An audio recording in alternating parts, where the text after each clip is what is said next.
Welcome back to Sew Granny Sew. As promised, we're back today working on our baby quilt to go with this piece of fleece here.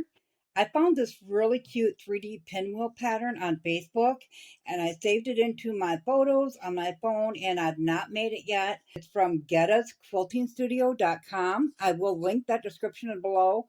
She does have a pattern on her website that you can see the square as well.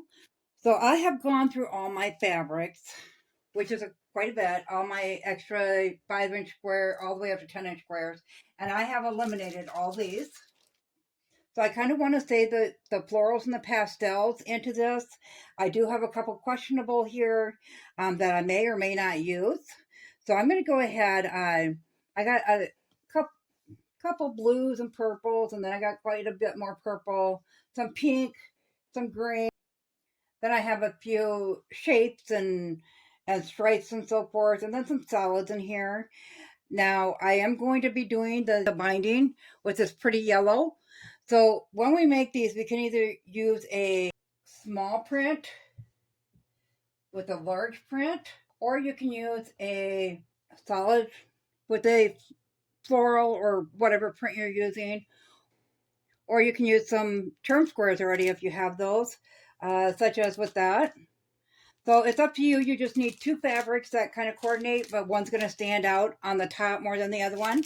So I'm going to go ahead and set all this stuff aside, and we're going to get started on that block.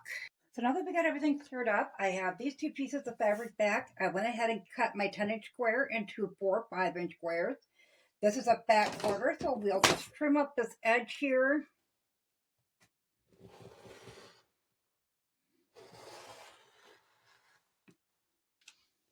And after that, we just need 4 5-inch squares. So we know this is 18, so we're going to get 3 out of it. So we're going to need 2 rows.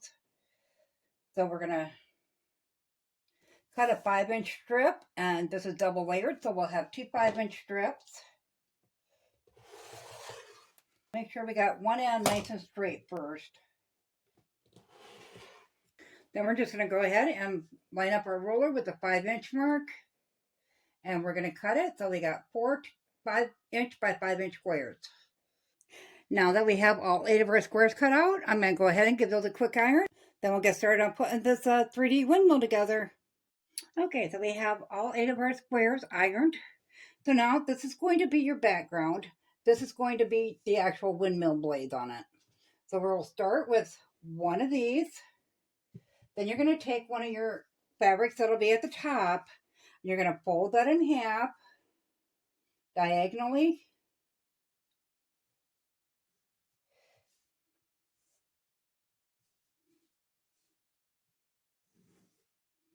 And you can press that down. Okay. Then you're going to go ahead and attach that with some pins at the bottom side.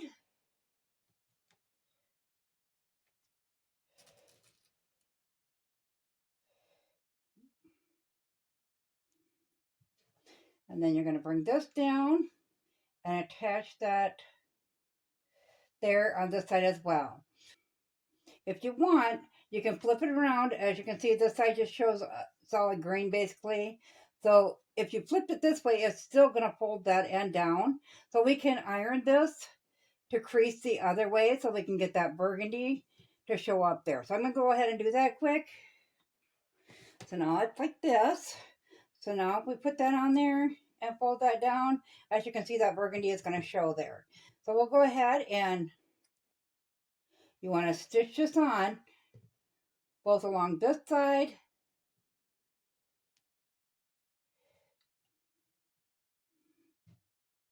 and this side. We're going to throw one more in at the corner here with the 1/8 inch seam. So right along there, you'll stop or you'll start there and go and sew that way. And then we'll come back and you're going to do this 4 times. So it goes around the square like that. So we need to set up our other blocks the same as we got this one set up. We'll take another background.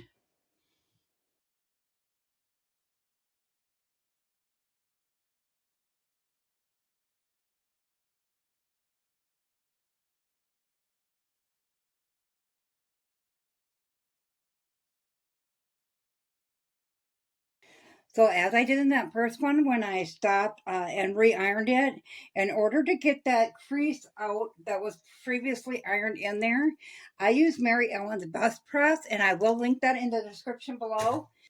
It is perfect when you got them stubborn wrinkles or such as getting that crease out so it doesn't show up in your project. Now we're going to take them to the sewing machine and put that 1/8 inch seam just from there down and up that side on all 4 of them. We'll come back and we'll put these blocks together. Now have all 4 of our blocks sewn together. I'm going to pull that up here so you can see.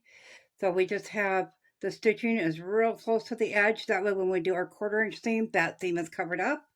So now we can go ahead and lay them out however we want. Now that we got them laid out like this, we're just going to do like a regular block. Like when we connect regular blocks, we'll just line up this edge, take it to the sewing machine, put a 1/4 inch seam. We'll do the same with that one. So I'm going to go ahead and get those done and iron it. I'll meet you back here. Iron them in opposite directions. That way we are still able to nest our seams. So we're going to go ahead and nest those seams, and now it's going to be really thick through there. So with all them different layers. So once we get that nested in, I'm just going to flip this instead of fighting with a pin. Line up your ends here. And this one as well.